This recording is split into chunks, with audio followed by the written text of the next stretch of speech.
Mena-Watch, der Talk. Sehr geehrte Zuseherinnen und Zuseher, herzlich willkommen bei diesem Mena-Watch Talk.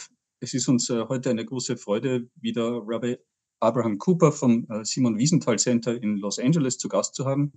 Rabbi Cooper ist auch derzeit Vorsitzender der Kommission der Vereinigten Staaten für internationale Religionsfreiheit. Wir werden da auch sicher auf einiges zu sprechen kommen, was mit dieser Arbeit im Zusammenhang steht. Wir hatten im vergangenen November schon die Gelegenheit, mit Rabbi Cooper zu sprechen, und wir sind natürlich sehr gespannt, mit ihm über einige der Dinge zu reden, die sich seit letzten November getan haben. So, Rabbi Cooper, I'm very pleased that we have the opportunity to talk to each other again. The last time we saw each other, it was in mid-November, and quite a lot has changed and happened since then, not least in the USA. So, in November, we talked about what's going on in American universities after the Hamas massacre in Israel in October. And since then, the problem has worsened dramatically. There have been occupations of campus grounds and on university buildings. Anti-Israel students were marching through the streets in LA as well as I read and saw. There have been anti-Semitic incidents in numerous places with chants expressing solidarity with Hamas and calling for Tel Aviv to be burned down to the ground. Jewish students at Columbia University were told to go back to Poland, and then there were other numerous incidents like that. Did you think that something like that would ever be possible in the United States? I think that anyone who would say that they're not surprised is not being honest. I think there are a number of points. First, as you know, this is about the fifth round between Israel and Hamas, although having just been last week in the communities that were devastated, that was a military level invasion with input and help from entities and countries well beyond Hamas's capability. But in the last round, there was an attempt by Hamas supporters to export the Hamas hatred to the outside world, again, starting in Germany. And then the following Friday, you may recall that a number of SUVs in London, driven by Hamas supporters, actually screamed on the bullhorn, we're going to come back and rape your mothers and daughters. That horrible quote, which in some ways now actually did take place October 7th, but it was repeated in North America the following week. So you saw, maybe for the first time, the kind of effort to export the Hamas narrative, maybe with limited results, but after October 7th, the scope of what was done, obviously with the help of platforms on social media, especially Telegram, TikTok, an easy place to start.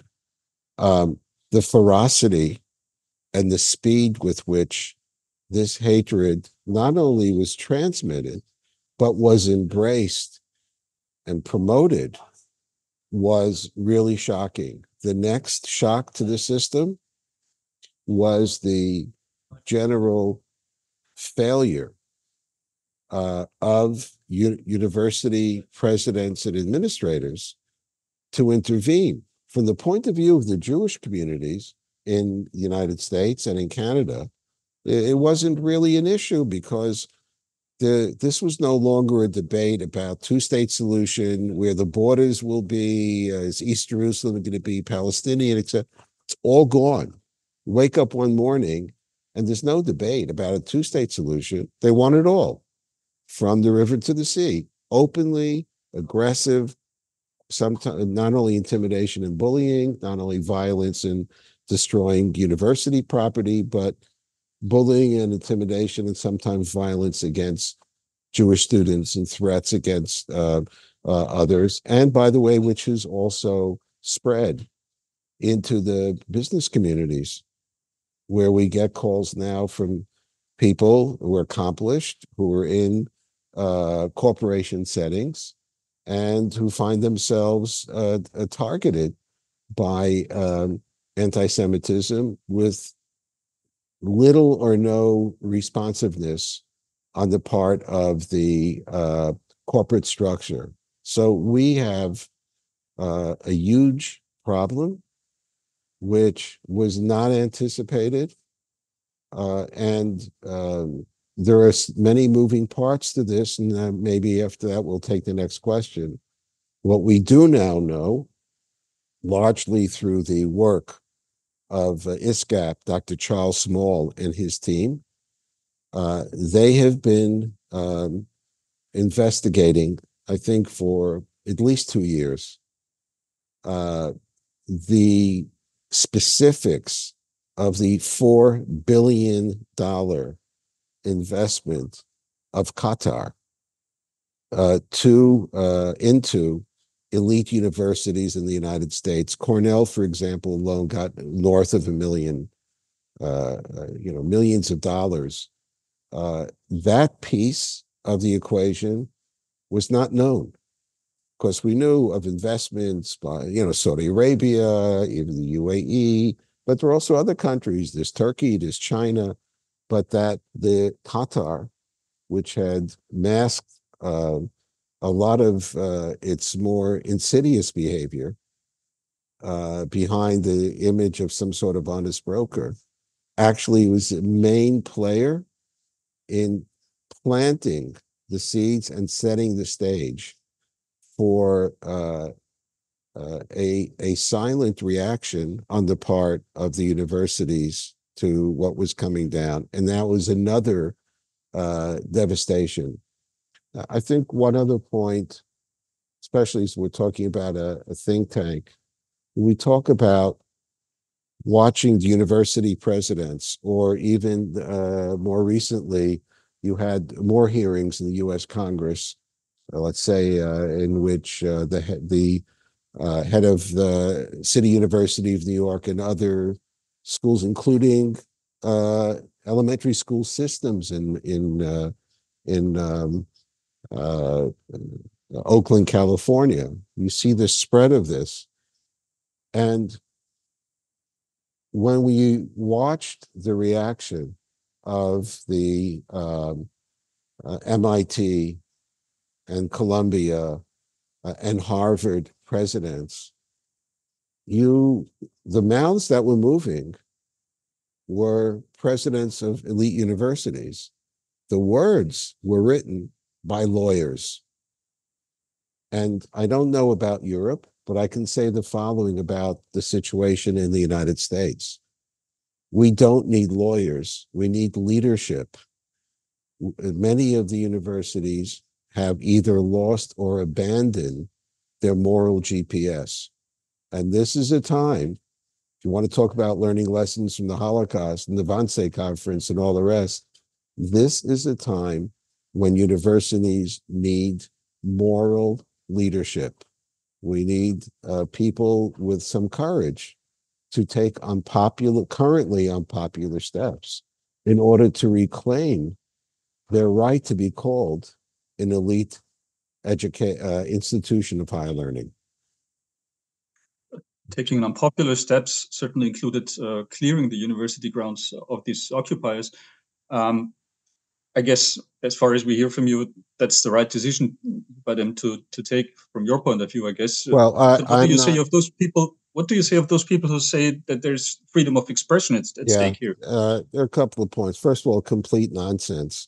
So happens, we're talking, actually, I'm in Vienna, and yesterday I had a very impressive hour and a half session with the Minister of Education, who was leaving his phone on because at the University of Vienna, the tents popped up.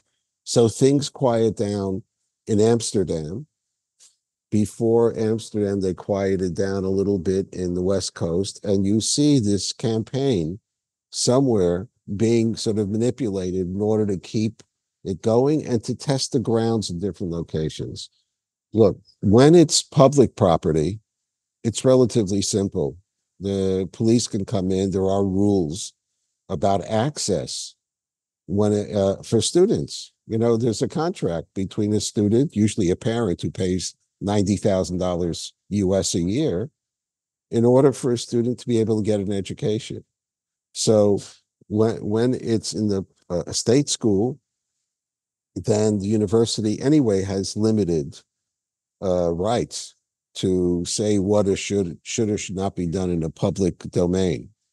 Where it gets maybe a bit more complicated is when you have private institutions, and in most cases, the police cannot intervene in a private institution, even though they have their own private police forces, unless they're requested to do so by the university in question. So, for example, at UCLA, and anyone could Google UCLA Jewish student blocked from going to class, the video. You have a kid wearing a Magen David, Jewish star, wants to go to class. His way is blocked by protesters. UCLA is a public institution. On what basis would anyone defend the right of those people blocking a student who has, by contract and by right, he's got to get to class, he can't go in because somebody else doesn't like Jews or Zionists?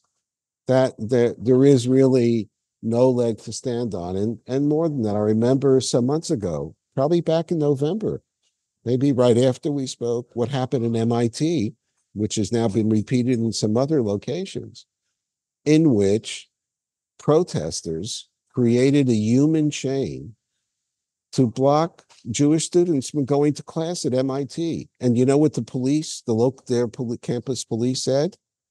Come with us, we'll go around the back, I'll open the door so you can go to class. Instead of telling the people who were blocking the way, excuse my Yiddish, get the hell out of the way and let these people go to class, they caved. The signal is this kind of behavior is right. So yes, freedom of expression, freedom of speech is there.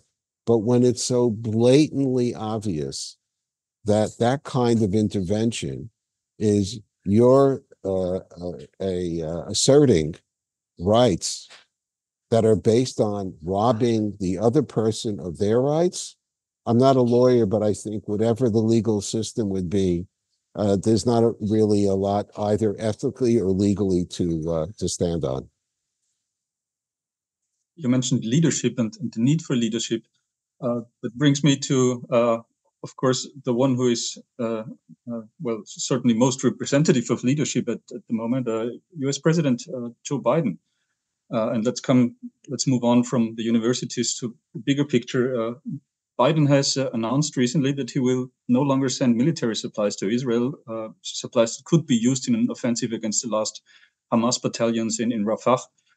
Is the president now sacrificing Israel's on these hopes of re-election in the fall, or is he caving into the anti-Israel wing of the Democrats, or what is going on there?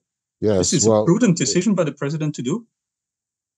It certainly is imprudent, especially not for a president who dramatically flew to Israel to tell the people of Israel he had their back, who perhaps beyond Bibi Netanyahu and the inner cabinet has seen more visually of what was done to the innocent civilians, 1,200 innocent civilians plus on October 7th.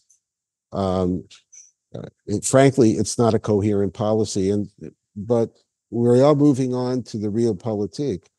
And yet the day before the president made that announcement during a CNN interview, he made a dramatic speech attacking anti-Semitism and acknowledging what was going on the campuses. So I would just say the following. I've been heavily critical of certain European leaders over many years when they would rush to come to Yom HaShoah memorials for dead Jews. And I've always said, if you're not ready to stand for live ones, we don't need you to come to stand in silent memory for dead Jews. We're not there yet in the United States. It would be unfair to categorize what's going on right now. But I think in the political calculus of people around the President of the United States, they may have thought that by timing, of course, Yom HaShoah is just passed, but by timing the delivery of that speech on the eve of making the announcement, which they knew would infuriate Israel, I think in part he thought that would mute somewhat the criticism of American Jews for that decision. And if anything, the proximity of those two speeches has inflamed passions even more. This is a serious, we've come to a serious point in the bilateral relations. It comes at the worst possible moment for the Jewish state, meaning Israel can take care of Rafah without any of that stuff, although it might take longer and maybe we'll lose more hostages as a result. I don't know. I'm not a military expert. But more broadly, Israel is fighting like a 6 or 7 front war. Pretty much everyone is waiting for the other shoe to drop with Hezbollah.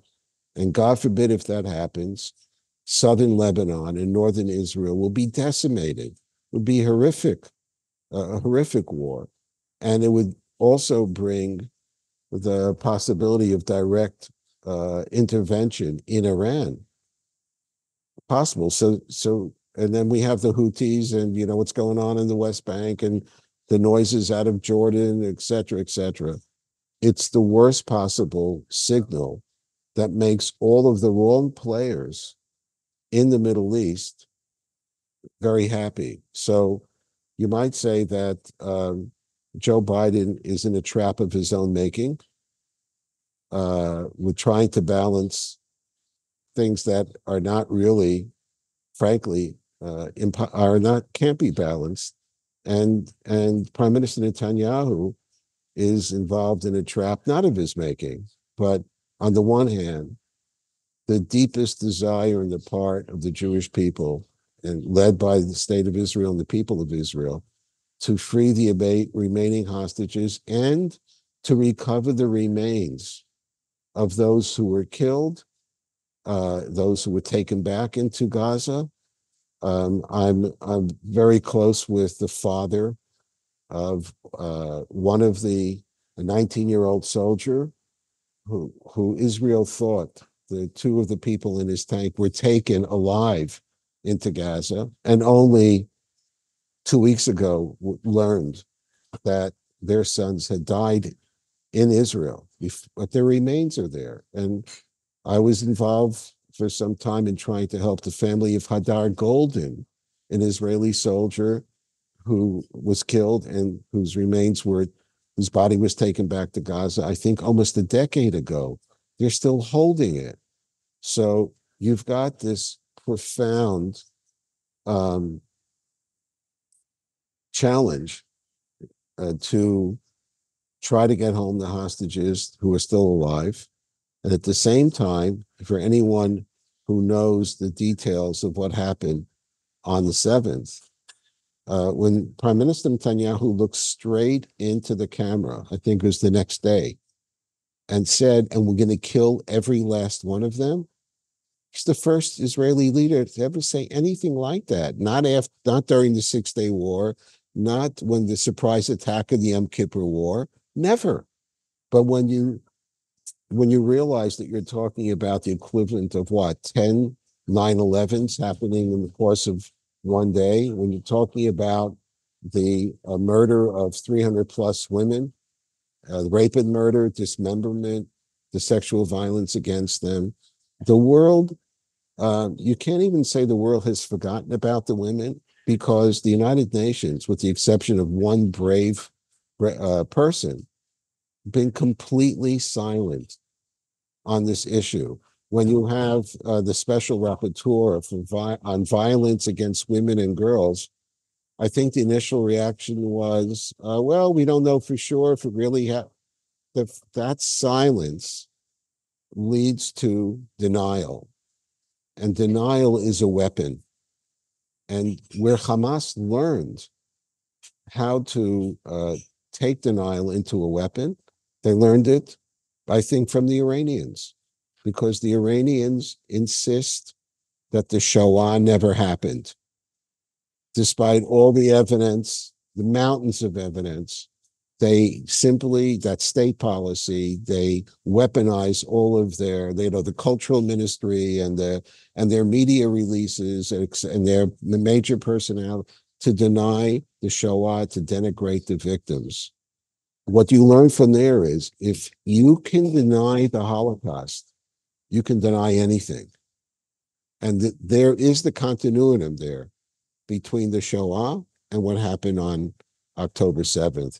And that silence of the UN, Secretary General Guterres's horrible behavior and refusal to even list Hamas, even utter the word of Hamas, as far as I know, there's no official condemnation of Hamas by name, is an abject failure of epic proportions, which in the long range, God forbid, is going to make rape even a bigger weapon of war, and which is degrading the moral force of NGOs who remain silent. Simon Wiesenthal Center wrote to 50 women's NGOs, just asking them to make a statement.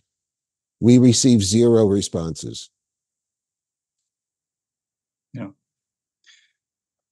Obviously, what happens with the hostages is one of the main topics in Israel. There have been these huge demonstrations with the slogan, "Bring them home now." And that's certainly understandable. But the problem to me, and I was at one of these rallies in Tel Aviv, the problem is how. Nobody knows how to do it. I mean, just for Israel to stop the war, certainly alone will also not bring back the hostages. So yes, of course, it's true to demand that the hostages come back home, but no one actually knows or can say how to do it. Right. So while I'm neither a military expert or an expert in any field, I am a parent. I'm a lover of Israel. I have grandchildren, grandchildren, in Israel. But I think to understand the psychosis of the leadership of Hamas, that actually forces the only possible means other than surrender and guaranteeing more such horrors, that the prime minister and his inner war cabinet, which represent 2 of his political opponents, there really is no choice. And coming full circle back to your question about President Biden, it's very difficult to fathom what is going through his mind. I believe that there must be people who are communicating with him and have convinced him, and maybe Secretary Blinken, that somehow there's going to be a major bloodbath by going into Rafah. With all due respect, and I say it as an American, we've been pretty sloppy when it comes to collateral damage in places like Afghanistan and Iraq, etc. And in many of those cases, even with drones, there was a sense that America had no choice. Well, Joe Biden knows that Israel has no choice. Not really. And the idea of now sort of upping the ante, that the U.S. may actually pull back in a more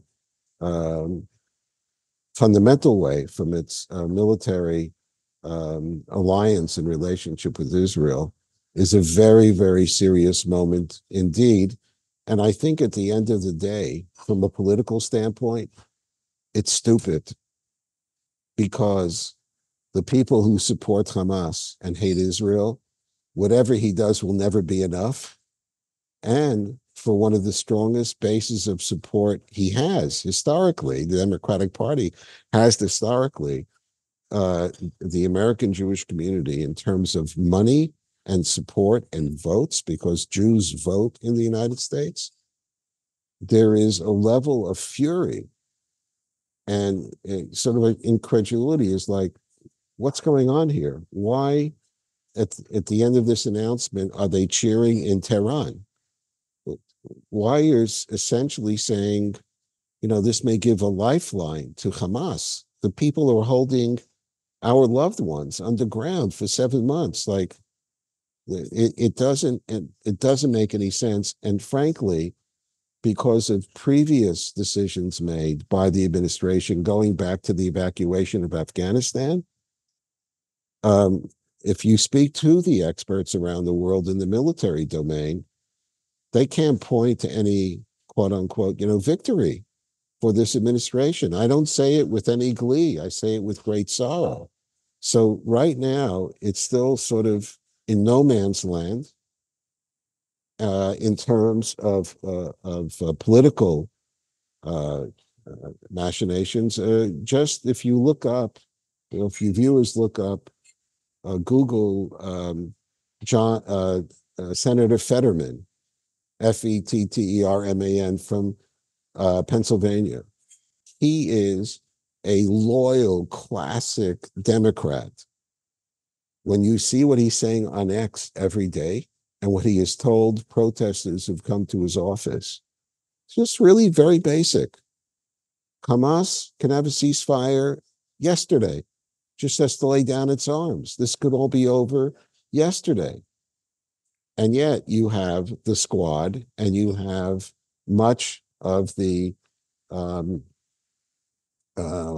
legacy media in the US not doing a very good job of putting in the appropriate context. And one of the terrible byproducts of that is the hostages have been forgotten by too many people, and the death and suffering and humiliation and mutilation of innocent women has not only been forgotten, has essentially been erased by virtue of decisions of omission and sometimes commission by the very people we've entrusted in civil society and international diplomacy to speak up for those victims. You mentioned legacy media in the United States. Well, the New York Times certainly belonged to this legacy media. There is a New York Times columnist, Thomas Friedman, who is routinely off the mark when it comes to Israel, as far as I'm concerned. But he recently wrote that Israel had to choose between Rafah and Riyadh, meaning Israel would have to forego an offensive against Rafah in favor of normalizing relations with Saudi Arabia. Right. Do you think he has a point here, or is he wrong again? One of the few consistencies in my life over the decades has been Thomas Friedman's success at selling a lot of books. Was it from Beirut to Jerusalem, or Jerusalem to Beirut, and other books? He is consistently wrong. And I give him credit because it's never stopped him from writing the next book or the next column. Look, I was just in Riyadh as the head of the U.S. Commission on International Religious Freedom. I just spent time in the United Arab Emirates for about 10 days. This is all after October 7th. I'm in touch with other activists from the Gulf. I'm not an expert on the Gulf, but I'm not a novice either. And the fundamentals of what MBS wants for his country and haven't changed one bit. He still has an existential threat from Iran. He still has to create jobs for a generation of young people, or they're going to land up being a rich, failed state. They're obviously have already working relationships with Israel on in areas of security. They certainly don't need a rabbi from Los Angeles to even comment on that. But yes, the amount of time that this has been taking is a shock to the region. But at the core and at the base, nothing has changed. in terms of how a person like that would view the world. There could be others in the region for whom they have to worry more about their street. They may not have that kind of clout, to hold things together, but the fundamentals are all there. And I would say, I'm not quoting anyone, no one said it to me explicitly, but I would change the headline a little bit to get back to Riyadh, finish with Rafah, get past this, and you'll see how fast things can mend. And it does need mending. And the Gaza needs mending, and our people need mending. But the notion that you have to choose between the two is just more political posturing by a person who's had a platform for decades. And while I'd love to be able to see someone like that be right, he's dead wrong on this occasion. You mentioned your recent visit to Saudi Arabia. You made kind of headlines when you were in Saudi Arabia in March. Tell us a little bit about what happened there. Yeah, well, I'm currently the chair of the United States Commission on International Religious Freedom. The Saudis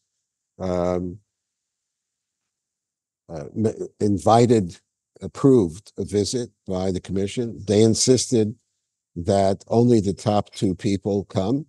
So I'm the chair, my vice chair, a wonderful friend of mine. We have nothing in common politically. Pastor Fred Davey, a graduate of the Union Theological Seminary and African-American, wonderful person. So we went, and on the first day of the visit, we had very good meetings scheduled. We had an outstanding 2-hour meeting with the president of the Saudi Arabian Human Rights Commission, a woman who could be the prime minister of any country as far as I'm concerned. Brilliant, 30 different subjects, knew her stuff cold, and 6 other people in the group. But in front of us was a woman who was representing Saudi Arabia on sensitive issues. That evening, we were the guests of the foreign ministry at a place called Diriyah.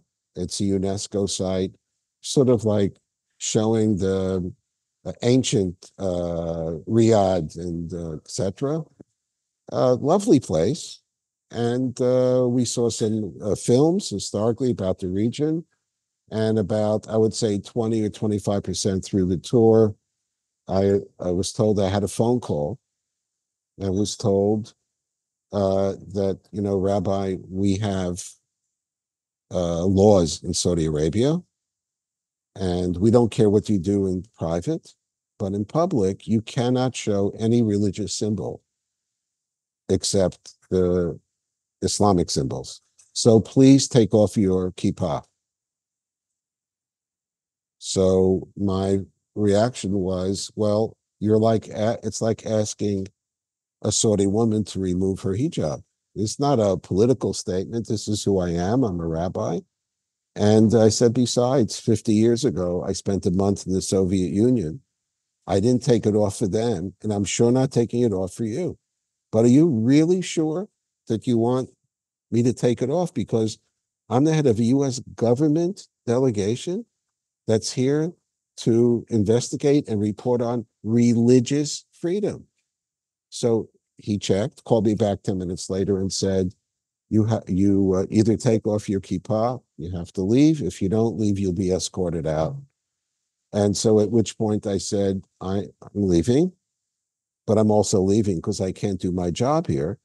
So I'll be leaving Saudi Arabia. And while I gave my colleagues the freedom to choose to stay, it was unanimous, and we were to leave. I later had a phone call from a high-ranking Saudi diplomat overseas, and who said, I hope you'll stay, but maybe it's better it happened to you, because it's about time we stop sweeping such incidents under the rug.